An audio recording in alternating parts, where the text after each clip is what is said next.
Hello viewers, ఇది వచ్చేసరికి బుధవారం మినీ బ్లాగ్. నేను వచ్చేసరికి ఇక్కడ రవ దోశ చేస్తున్నాను అనమాట.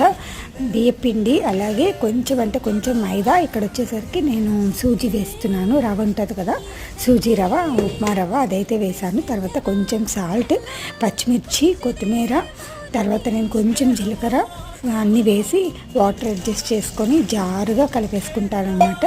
రవ దోశ అంటే మనం పోస్తామండి, అంతేగాని మనం రుద్దమన్నమాట ప్యాన్ పైన. ఇక్కడ అల్లం కూడా వేసేసుకుంటున్నాను, తర్వాత పచ్చిమిరపకాయలు కూడా కట్ చేసుకుంటున్నాను. అన్నీ వేసి బాగా కలిపేసుకుంటాను. క్యారెట్ ఉంటే క్యారెట్ కూడా వేసుకోండి, చాలా బాగుంటుంది. నాకు క్యారెట్ లేవు ఇంట్లో, సో అందుకని చెప్పేసి నేను క్యారెట్ అయితే వేయలేదు.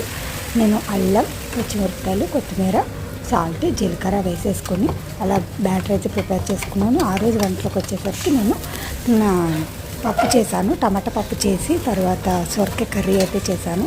ఇదిగోండి, ఎమ్మి రవ్వ దోశలు భలే ఉంటాయి.